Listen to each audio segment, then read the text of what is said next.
Hello friends, welcome back to Management Mantra by doctor Barkha Gupta. आज हम इस वीडियो में दो बातें डिस्कस करने वाले हैं। एक तो आपका जो रिजल्ट है वो कब आएगा एनटीयूजीसी नेट का, और दूसरी बात की नॉर्मलाइजेशन क्या होता है और नॉर्मलाइजेशन का रिजल्ट पर क्या इम्पैक्ट पड़ेगा और क्यों किया जाता है। तो देखिए, पहली चीज तो ये है कि जब आपको पता है कि आपका जो आंसर की है वो आ चुकी है, जो आपकी प्रोविजनल आंसर की है, और जिसको आपने चैलेंज कर दिया है, 25 तारीख तक हमारी लास्ट डेट थी, तो वो आप सारा कुछ कर चुके हैं।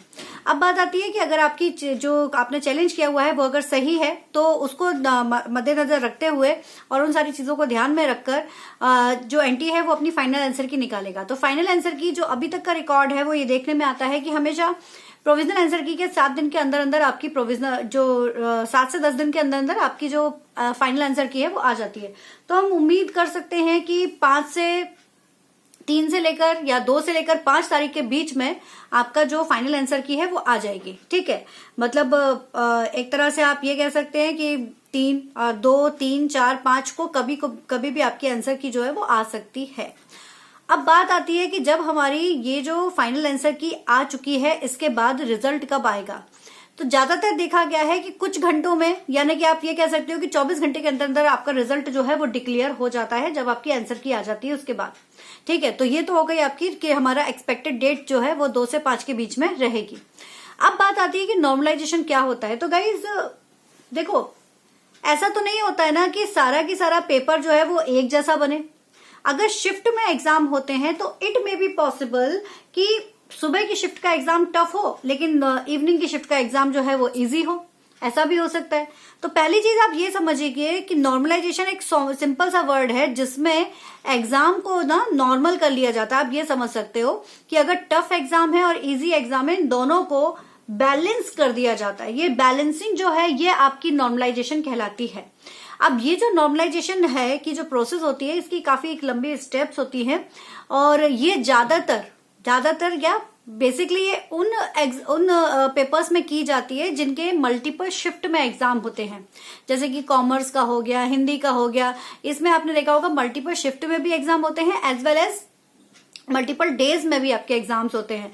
तो उनमें स्पेशली नॉर्मलाइजेशन की प्रोसेस को अपनाया ही जाता है। अदरवाइज आप खुद सोचो क्या होगा कि शिफ्ट 1 जो हुई थी उसमें तो इजी पेपर था, तो बहुत सारे बच्चे जो है वो नेट और जेआरएफ क्लियर कर जाएंगे, और जो शिफ्ट 2 थी वो थोड़ा टफ थी तो उसमें से बहुत कम बच्चे निकल पाएंगे। तो ये तो अनजस्टिस हुआ।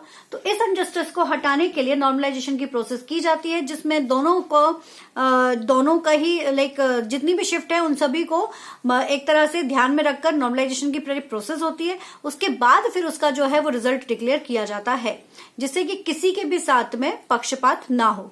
तो दिस इज द नॉर्मलाइजेशन की प्रोसेस, जो कि इंपॉर्टेंट होती है शिफ्ट वाले सारे एग्जाम्स में। जिनकी एक ही शिफ्ट में पेपर होगा उनके लिए नहीं होगी, बट जिनकी मल्टीपल शिफ्ट में पेपर है उनके लिए नॉर्मलाइजेशन की प्रोसेस जरूर होती है। तो ये नॉर्मलाइजेशन की प्रोसेस है जो बहुत ज्यादा इंपॉर्टेंट है एग्जामिनेशन के पॉइंट ऑफ व्यू से, और उसी के बेस पर फिर आपका रिजल्ट निकलता है, जो कि एक तरह से जो रिजल्ट निकलेगा फिर वो जस्टिफाइड रिजल्ट निकलता है।